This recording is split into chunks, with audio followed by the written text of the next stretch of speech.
దేవుని నామమునకు మహిమ కలుగునుగాక. అనుదిన పరిశుద్ధ గ్రంథ పఠనం. జనవరి 18. ప్రార్థన. దయగల తండ్రి, కృపగల దేవ, పరిశుద్ధుడానికి వందనాలు, స్తోత్రాలు. గడిచిన దినములను నీ కృపలో జ్ఞాపకం చేసుకుని మరొక నూతన దినము మా జీవితాల్లో మీరు ప్రవేశపెట్టారు. మీకు వందనాలు ప్రభువా.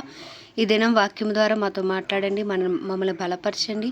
వినిన వాక్యము మా హృదయాలు ఫలింపచేయమని యేసుక్రీస్తు అతి పరిశుద్ధ నామంలో అడిగి వేడుకొనిచున్నాం మా పరమ తండ్రి. ఆమెన్. నిర్గమాకాండము 1 నుండి 4 అధ్యాయములు. 1వ అధ్యాయము.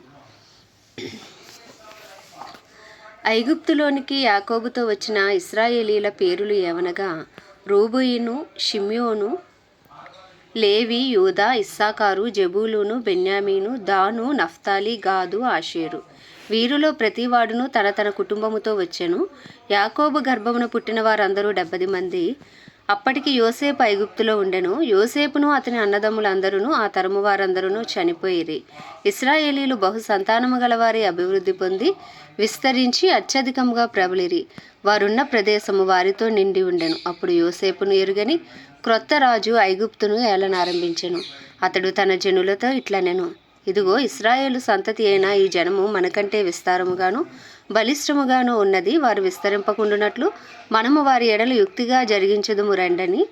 లేని ఎడల యుద్ధము కలుగునప్పుడు కూడా మన శత్రువులతో చేరి మనకు విరోధముగా యుద్ధము చేసి ఈ దేశంలో నుండి వెళ్ళిపోదురేమో అనెను. కాబట్టి వారి మీద పెట్టిన భారములలో వారిని శ్రమ పెట్టుటకు వెట్టి పనులు చేయించు అధికారులను వారి మీద నియమింపగా వారు ఫరో కొరకు ధాన్యాదులను నిల్వచేయ పీతోము, రామేసేసను పట్టణములను కట్టిరి. అయినను ఐగుప్తీయులు వారిని శ్రమ పెట్టిన కొలది వారు విస్తరించి ప్రబలిరి గనుక వారు ఇశ్రాయేలీల ఎడల అసహ్యపడిరి. ఇశ్రాయేలీల చేత ఐగుప్తీయులు కఠినముగా సేవ చేయించుకొనిరి. వారు ఇశ్రాయేలీల చేత చేయించుకున్న ప్రతి పనియు కఠినముగా ఉండెను. వారు జిగటమంటి పనిలోను ఇటుకల పనిలోను పొలములో చేయు ప్రతి పనిలోను కఠిన సేవ చేయించి వారి ప్రాణములను విసిగించిరి. మరియు ఐగుప్తు రాజు షిఫ్రా, పూయా అను హెబ్రీయుల మంత్రసానులతో మాట్లాడి, మీరు హెబ్రీ స్త్రీలకు మంత్రసాని పని చేయుచు వారిని కాన్పు పీటల మీద చూచినప్పుడు మగవాడైన ఎడల వాని చంపుడి, ఆడుదైన ఎడల దాని బ్రతకనీయడని వారితో చెప్పెను. అయితే ఆ మంత్రసానులు దేవునికి భయపడి ఐగుప్తు రాజు తమకు ఆజ్ఞాపించినట్లు చేయక మగపిల్లలను బ్రతకనీయగా ఐగుప్తు రాజా మంత్రసానులను పిలిపించి, మీరెందుకు మగపిల్లలను బ్రతకనిచ్చిరి? ఈ పని ఏల చేసిద్రని అడిగాను. అందుకు ఆ మంత్రసానులు, హెబ్రీ స్త్రీలు ఐగుప్తు స్త్రీల వంటి వారు కారు, వారు చురుకైన వారు. మంత్రసాని వారి వద్దకు వెళ్ళక మునిపే వారు ప్రసవించి ఉందిరని ఫరోతో చెప్పిరి. దేవుడు ఆ మంత్రసానులకు మేలు చేసెను. ఆ జనము విస్తరించి మిక్కిలి ప్రబలెను. ఆ మంత్రసానులు దేవునికి భయపడినందున ఆయన వారికి వంశాభివృద్ధి కలుగచేసెను. అయితే ఫరో హెబ్రీయులలో పుట్టిన ప్రతి కుమారుని నదిలో పారవేయడి, ప్రతి కుమార్తెను బ్రతకనీయడని తన జనులందరికీ ఆజ్ఞాపించెను. 2వ అధ్యాయము. లేవి వంశస్థుడొకడు వెళ్ళి లేవి కుమార్తెను వివాహం చేసుకొనెను. ఆ స్త్రీ గర్భవతి అయి కుమారునికని వాడు సుందరుడై ఉండుట చూచి 3 నెలలు వానిని దాచెను. తరువాత ఆమె వాని దాచలేక వాని కొరకు ఒక జమ్ము పెట్టి తీసుకుని దానికి జిగటమన్నును కీలును పూసి అందులో ఆ పిల్లవానిని పెట్టి ఏటి ఒడ్డున జమ్ములో దానిని ఉంచగా వానికేమి సంభవించునో తెలుసుకొంటకు వాని అక్క దూరముగా నిలిచి ఉండెను. ఫరో కుమార్తె స్నానము చేటుకు ఏటికి వచ్చెను. ఆమె పనికత్తెలు ఏటి ఒడ్డున నడుచుచుండగా ఆమె నాచులోని ఆ పెట్టెను చూచి తన పనికత్తెను ఒకతను పంపి దాన్ని తెప్పించి తెరచి ఆ పిల్లవాని చూచినప్పుడు ఆ పిల్లవాడు ఏడ్చుచుండగా చూచి వాని యందు కనికరించి, వీడి హెబ్రీల పిల్లలలో ఒకడనెను. అప్పుడు వాని అక్క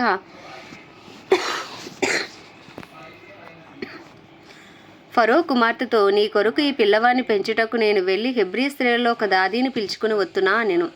అందుకు ఫరో కుమార్తె వెళ్ళమని చెప్పగా ఆ చిన్నది వెళ్ళి ఆ బిడ్డ తల్లిని పిలుచుకుని వచ్చెను.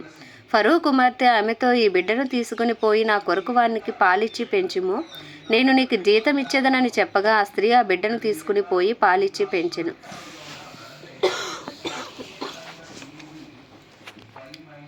ఆ బిడ్డ పెద్దవాడైన తర్వాత ఆమె ఫరో కుమార్తె యొద్దకు అతను తీసుకుని వచ్చెను. అతడు ఆమెకు కుమారుడాయను. ఆమె నీటిలో నుండి అతన్ని తీసితినని చెప్పి అతనికి మోషే అని పేరు పెట్టెను. ఆ దినములలో మోషే పెద్దవాడే తన జనుల యొద్దకు పోయి వారి భారములను చూచెను. అప్పుడు అతడు తన జనులలో ఒక హెబ్రీయుని ఒక ఐగుప్తీయుడు కొట్టగా చూచెను. అతడు ఇటు అటు తిరిగి చూచి ఎవడునూ లేకపోగా ఐగుప్తుని చంపి ఇసుకలో వాని కప్పిపెట్టెను. మరునాడు అతడు బయట నడిచి వెళ్ళుచుండగా హెబ్రీయులను మనుషులిద్దరు పోట్లాడుచుండిరి. అప్పుడు అతడు అన్యాయం చేసిన వాడిని చూచి, నీ వేళ నీ పొరుగువాని కొట్టుచున్నావని అడగగా, అతడు, మా మీద నిన్ను అధికారినిగాను తీర్పరినిగాను నియమించిన వాడెవడు? నీవు ఆ ఐగుప్తుని చంపినట్లు నన్నును చంపవలనని అనుకునిచున్నావా అనెను. అందుకు మోషే, నిశ్చయంగా ఈ సంగతి బయలుపడిననుకుని భయపడెను. ఫరో ఆ సంగతి విని మోషేను చంపచూచెను. గాని మోషే ఫరో ఎదుటి నుండి పారిపోయి మిద్యాను దేశంలో నిలిచిపోయి ఒక బావి యొద్ద కూర్చుండెను. మిద్యాను యాజకునికి 7 కుమార్తెలుండిరి. వారు వచ్చి తమ తండ్రి మందకు పెట్టుటకు నీళ్లు చెది తొట్లను నింపుచుండగా మంద కాపరులు వచ్చి వారిని తోలివేసిరి. అప్పుడు మోషే లేచి వారికి సహాయం చేసి మందకు నీళ్లు పెట్టెను. వారు తమ తండ్రి అయిన రగూయేలు నద్దకు వచ్చినప్పుడు అతడు, నేడు మీరెంత త్వరగా ఎట్లు వచ్చితిరి అనెను. అందుకు వారు, ఐగుప్తీయుడు ఒకడు మంద కాపరుల చేతిలో నుండి మమ్మల్ని తప్పించి వడిగా నీళ్లు చేది మనం మందకు పెట్టెననగా, అతడు, మన కుమార్తెలతో అతడెక్కడా? ఆ మనుష్యుని ఏల విడిచి వచ్చితిరి, భోజనమునకు అతను పిలుచుకుని రండనెను.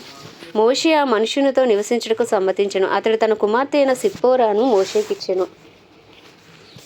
ఆమె ఒక కుమారుని కనినప్పుడు మోషే, నేను అన్యదేశంలో పరవాసినై ఉంటిననుకొని వానికి గెర్షోము అని పేరు పెట్టెను. అలాగున అనేక దినములు జరిగిన మీదట ఐగుప్తు రాజు చనిపోయాను. ఇశ్రాయేలీయులు తాము చేయుచున్న వెట్టి పనులను బట్టి నిట్టూర్పులు విడుచుచు మొరపెట్టుచుండగా తమ వెట్టి పనులను బట్టి వారు పెట్టిన మొర దేవుని వద్దకు చేరెను. కాగా దేవుడు వారి మూలుగును విని అబ్రహాము, ఇస్సాకు, యాకోబులతో తాను చేసిన నిబంధనను జ్ఞాపకం చేసుకొనెను. దేవుడు ఇశ్రాయేలీయులను చూచెను, దేవుడు వారి యందు లక్ష్యముంచెను. 3వ అధ్యాయము. మోషే మిద్యాను యాజకుడైన యిత్రో అను తన మామ మందను మేపుచు ఆ మందను అరణ్యము అవతలకు తోలుకొని దేవుని పర్వతమైన హోరేబుకు వచ్చెను. ఒక పొద నడిమిని అగ్నిజ్వాలలో యెహోవా దూత అతనికి ప్రత్యక్షమాయెను.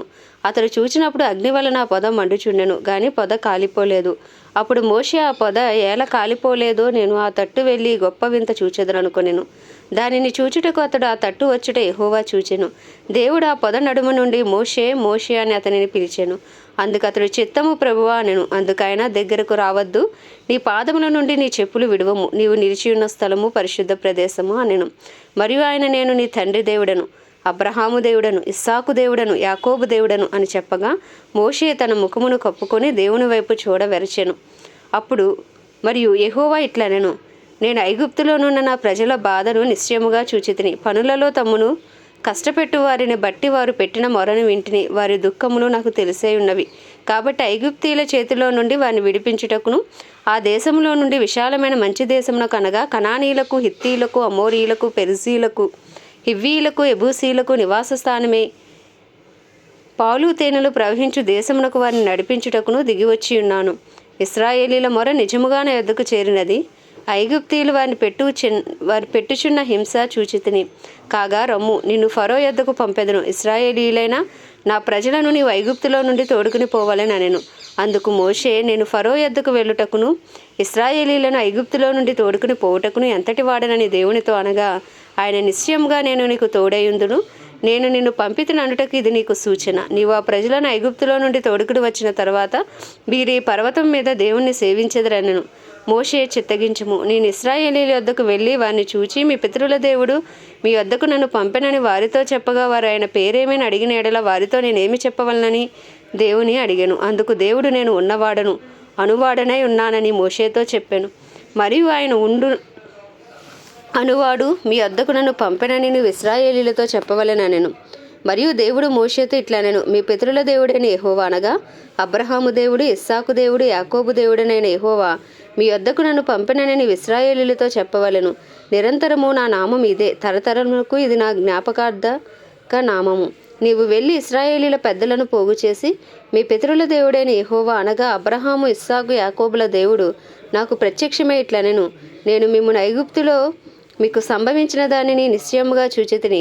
ఐగుప్తు బాధలో నుండి పాలు తేనెలు ప్రవహించు దేశమునకు అనగా కనానీయులు, హిత్తీయులు, అమోరీయులు, పెరిజీయులు, హివ్వీయులు, ఎబూసీయులు ఉన్న దేశమునకు మిమ్మును రప్పించదనని సెలవిచ్చితనని వారితో చెప్పుము.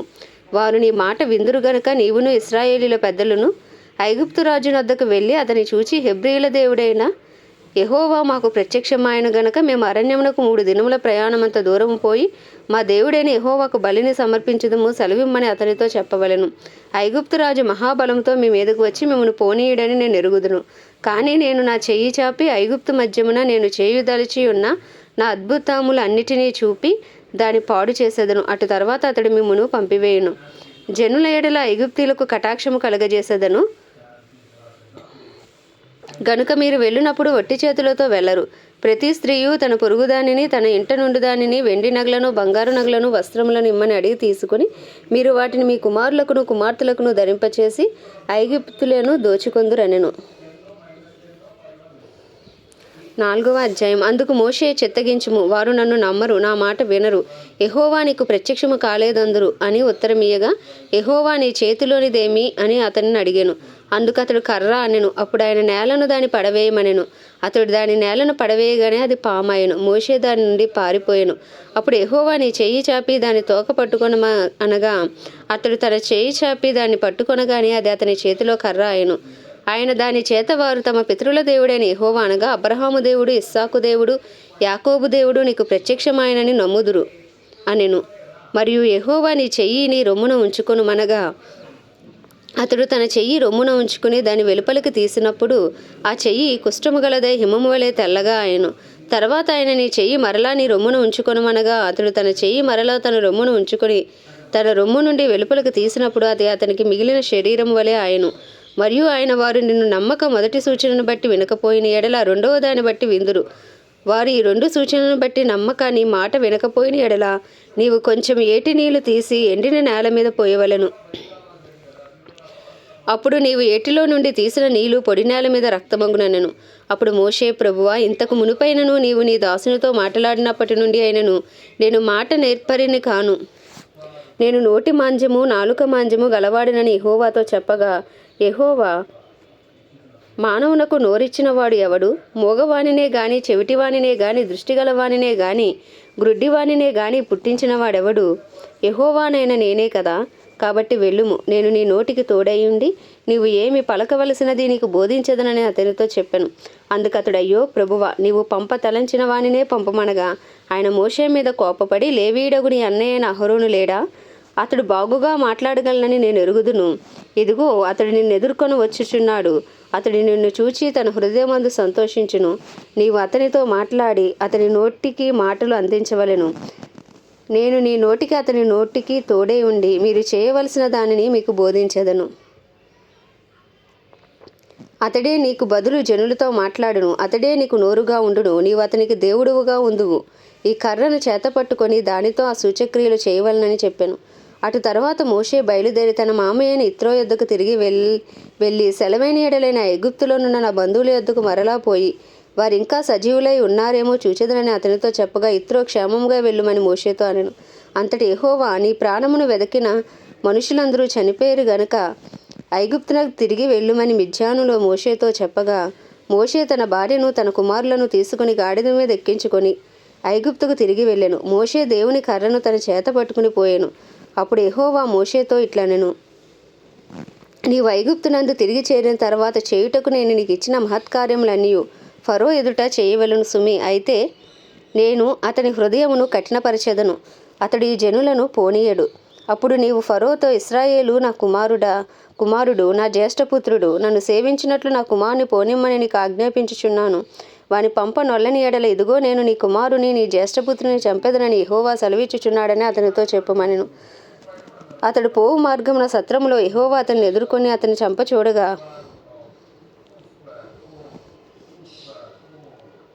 సిప్పోరా వాడిగల రాయి తీసుకుని తన కుమారునికి సున్నతి చేసి అతని పాదముల యొద్ద అది పడవేసి, నిజముగా నీవు నాకు రక్త సంబంధమైన పెనివిటివైతివనెను. అంతటా ఆయన అతనిని విడిచెను. అప్పుడు ఆమె, ఈ సున్నతిని బట్టి నీవు నాకు రక్త సంబంధమైన పెనివిటివైతివనెను. మరియు యెహోవా మోషేను ఎదుర్కొంటకు అరణ్యంలోనికి వెళ్ళుమని అహరోనుతో చెప్పగా, అతడు వెళ్ళి దేవుని పర్వతమందు అతని కలుసుకొని అతని ముద్దు పెట్టుకొనెను. అప్పుడు మోషే తను పంపిన యెహోవా పలుకమన్న మాటలన్నిటినీ ఆయన చేయని ఆజ్ఞాపించిన సూచక్రియలన్నిటినీ అహరోనుకు తెలిపెను. తర్వాత మోషే అహరోనులు వెళ్ళి ఇశ్రాయేలీల పెద్దలందరినీ పోగు చేసి యెహోవా మోషేతో చెప్పిన మాటలనియు అహరోను వివరించి జనుల ఎదుట సూచక్రియలను చేయగా జనులు నమ్మిరి. మరియు యెహోవా ఇశ్రాయేలులను చూడవచ్చి తమ బాధను కనిపెట్టినను మాట జనులు విని తల వంచుకొని నమస్కారము చేసిరి. ఆమేన్. దేవుడి పరిశుద్ధ వాక్యము మన వినికిడిలో దీవించునుగాక. ప్రార్థన. దయగల తండ్రి, కృపగల దేవ, పరిశుద్ధుడా, నీకు వందనాలు, స్తోత్రాలు. జీవాధిపతి, న్యాయాధిపతి, మృత్యుంజయుడా, మహాగణుడా, మహిమా ఘనతకు అర్హుడా, యోగ్యుడా, పూజ్యుడా, కృపను చూపుడికి ఐశ్వర్యవంతుడా, కృపాసత్య సంపూర్ణుడా, నీకు వందనాలు ప్రభా. అయ్యా, నా అపరాధములు మన్నించు, నా పాపములు క్షమించు. మా తలంపులు, ఆలోచనలు, చేతలు, నడతలు, వినికిడి అయా సమస్తమును ప్రభని పరిశుద్ధ రక్తంతో కడిగి మమ్మల్ని శుద్ధీకరించండి. మా ఇరుగు పొరుగు, మా బంధువులు, మా స్నేహితులు అందరినీ మీ హస్తాలకు అప్పచెప్పుకుంటున్నాం. అందరిపై నీ కృప కలుగునుగాక, నీ కనికరం దిగి వచ్చునుగాక, నీ దయ దిగి వచ్చునుగాక. అయ్యా, మాలో శారీరకంగా, మానసికంగా, ఆధ్యాత్మికంగా, ఆర్థికంగా ఎవరు ఏ బలహీన స్థితిలో ఉన్నప్పటికీ అయ్యా, నీ కృపతో మేము నింపి మమ్మల్ని నడిపించమని వేడుకొనిచున్నాం. అయ్యా, నీకే స్తుతులు, స్తోత్రాలు చెల్లించుకుంటున్నాం గొప్ప దేవుడా. దైవజనుల కొరకు ప్రార్థిస్తున్నాం ప్రభా. ధైర్యంతో వాక్యం బోధించి అనుకూల సమయంలో వరకు అనుగ్రహించండి. అయ్యా తండ్రి, వారి రాకపోకలని కాపుదల భద్రత ఉంచండి. నిలవబడిన ప్రతి చోట మంచి అభిషేకముతో వాడబడినట్లు ప్రభా, వారి ద్వారా అనేక ఆత్మను రక్షించబడినట్లు సేవకులందరినీ, దైవజనులందరినీ మీరు బలపరిచి వాడుకోండి. వారి అవసరతలన్నీ నీ మహిమేశ్వరంలో తీర్చమని ప్రార్థిస్తున్నాం. క్రైస్తవులందరి కొరకు ప్రార్థిస్తున్నాం ప్రభా. క్రైస్తవులందరినీ రూపాంతరపరిచి నీ రూపులోకి మార్చుకోండి. దినదినము నాయన నీకు సమీపముగా వచ్చే కృపను దయచేయండి. డినామినేషన్స్ భేదములు తొలగించి అందరూ ఏకతాటిపైకి వచ్చే కృపను మీరు దయచేయమని వేడుకొనిచున్నాం ప్రభా. అందరూ ఎత్తబడే సంఘములో ఉండే కృపను మీరు అనుగ్రహించమని వేడుకొనిచున్నాం. ప్రపంచ దేశంలన్నిటి కొరకు, వాటిని పరిపాలిస్తున్న రాజులు, వారి కింద పనిచేస్తున్న అధికారుల కొరకు ప్రార్థిస్తున్నాం ప్రభా. నీకు వందనాలు, స్తోత్రాలు. హల్లెలూయా, నీకే స్తుతులు, స్తోత్రాలు ప్రభా. అయ్యా, వారందరికీ గొప్ప రక్షణ దయచేయమని వేడుకొనిచున్నాం. అలాగే ఇజ్రాయెల్ దేశం కొరకు, ఇజ్రాయెల్ సరిహద్దులో సమాధానం ఉంచమని, ఇజ్రాయెల్ ప్రజలకు క్షేమం అనుగ్రహించమని వేడుకొనిచున్నాం. ఇజ్రాయెల్లో నీ చిత్తము జరిగించమని వేడుకొనిచున్నాం ప్రభా. ప్రత్యేకించి మా భారతదేశాన్ని మీ హస్తాలకు అప్పచెప్పుకుంటున్నాం. భారతదేశంపై నీ కృప కలుగునుగాక. భారతదేశ ప్రజల మనోనేత్రములు వెలిగించబడునుగాక. వారి హృదయాలు తెరవబడునుగాక. రాతి గుండె వాలో నుండి తీసివేయబడి మాంసపు గుండె పెట్టబడునుగాక. నిశ్చయముగా ఒక బలమైన ఉజ్జీవము నాయన భారతదేశంలో రగులు కొనుగాకని ప్రార్థిస్తున్నాం. అయ్యా, మా దేశాన్ని శారీరకంగా, మానసికంగా, ఆధ్యాత్మికంగా, ఆర్థికంగా, రాజకీయ పరంగా అయ్యా తండ్రి, సాంఘిక పరంగా అన్ని రంగాల్లో మా దేశాన్ని స్వస్థపరచండి ప్రభువా. అయ్యా, నీ పేరు పెట్టబడిన నీ జనులు తమను తాము తగ్గించుకుని పాపం విడిచి ప్రార్థన చేస్తే దేశాన్ని స్వస్థపరుస్తున్న వాగ్దానం అయ్యా నెరవేర్చమని వేడుకొంచున్నాం. మా దేశ ప్రధాని గారిని, ప్రెసిడెంట్, వైస్ ప్రెసిడెంట్లను ప్రభువా, సీఎంలు, గవర్నర్లు, ఎమ్మెల్యేలు, ఎంపీలను, వారి కింద పనిచేసిన అధికారులందరినీ నీ హస్తాలకు అప్పచెప్పుకుంటున్నాం. నీ చిత్తానుసారమైన పరిపాలన మీరు జరిగించండి. అందరికీ గొప్ప రక్షణ దయచేయండి. సువార్తకు విరోధంగా రూపించబడుతున్న ప్రతి ఆయుధం యేసు క్రీస్తు నామములో లయపరచబడునుగా కానీ ప్రార్థిస్తూ ప్రభువా. అయ్యా తండ్రి నాయన, నీ హస్తాలకు మా దేశాన్ని అప్పచెప్పుకొంచు ఈ చిన్ని ప్రార్థనను నీ పాద సన్నిధికి చేర్చుకోమని యేసుక్రీస్తు అతి పరిశుద్ధ నామంలో అడిగి వేడుకొనిచున్నాం మా పరమ తండ్రి, ఆమేన్. పరలోకమందున్న మా తండ్రి, నీ నామం పరిశుద్ధపరచబడునుగాక. నీ రాజ్యం వచ్చునుగాక. నీ చిత్తం పరలోకమునందు నెరవేర్చబడుచున్నట్లు భూమి అందును నెరవేర్చబడునుగాక. మనుదిన ఆహారం నేడు మాకు దయచేయము. మేము అపరాధం చేసిన వారిని మేము క్షమించిన ప్రకారం మా అపరాధములు క్షమించు. మమ్మల్ని శోధనలోకి తేక దుష్టుడి బారి నుండి తప్పించు. ఎందుకంటే రాజ్యము, బలము, శక్తి, మహిమయు నీవై ఉన్నది, ఆమేన్. ప్రభు యేసు రక్తమే జయం, ప్రభు యేసు వాక్యమే విజయం, ప్రభు యేసు నామంలో సంపూర్ణ విజయము కలుగునుగాక, ఆమేన్, ఆమేన్, ఆమేన్.